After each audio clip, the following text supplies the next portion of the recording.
Nick Veltri here. Let's talk about the coronavirus. People talk about models for this and models for this for the virus. Let me talk about two models. 1957, the Asian flu.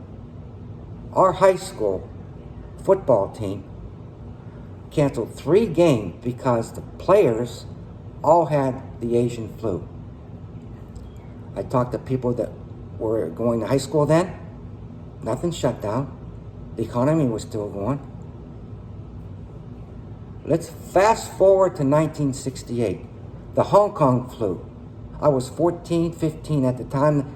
The Hong Kong flu lasted for a year and a half, from December of 1968 to the spring of 1970.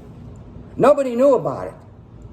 I had grandparents that didn't say anything. 100,000 Americans died of the Hong Kong flu for those 1.5 years.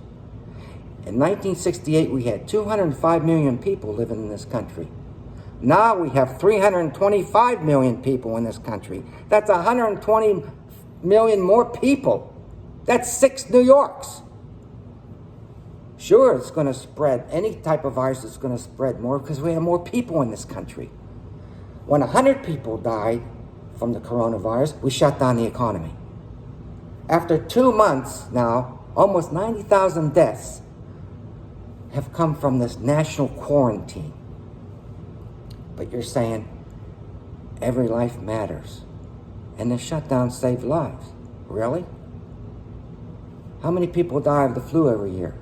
Cancer, diabetes, car wrecks. Do we shut down for that to save lives?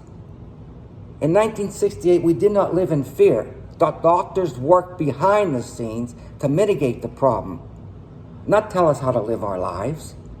And what about these brilliant doctors? What's their great prognosis to curb this coronavirus? Wash your hands. Don't cough on anybody. And if you're sick, stay home. That's what we did in 1968, and we didn't wear masks. And about these governors of all these states, New York got hit the hardest, I understand that. But Pennsylvania, with only 10% of the deaths in New York, they shut down. And then we got to wear masks. What's next? Asbestos suits? Why don't we start wearing masks in the beginning? Then we won't have to shut down. I know what you're saying. I'm living in the past. The Hong Kong flu was 50 years ago. But what are we now? 2020. Paranoid? Worried about numbers on the TV? No hand wipes? No toilet paper? This country's going ass backwards. Let's talk about Woodstock. Woodstock was August of 1969. 500,000 people were gathered in one area, right in the middle of the Hong Kong flu pandemic. No masks, no social distancing. The economy was still going. Nobody was selfish back then. And don't tell me it's a different world now. What's different? There's a pandemic, and we're all living in the United States, just like 1968.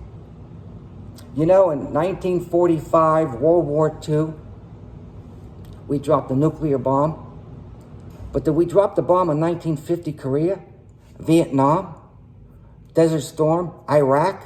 No, because we learned from the past. But these governors have dropped the shutdown bomb on us, and we're all walking around in a zombie state of disaster. They haven't learned from the past. Now, let's talk about testing.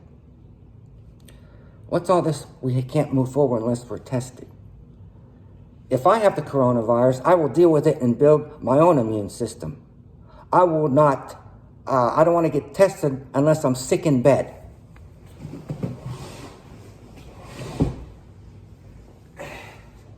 One, 2, 3, 4, 5, 6, 7, 8, 9, 10, 11, 12, 13, 14, 15, 16, 17, 18, 19, 20, 21, 22, 23, 24, 25.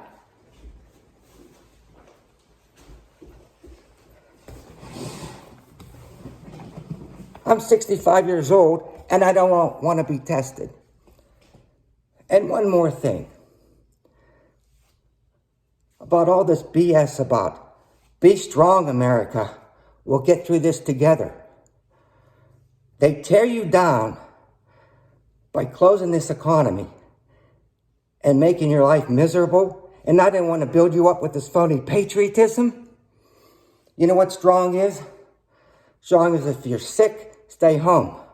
Otherwise, go out and work, build your own immune system, and then the virus has nowhere to go.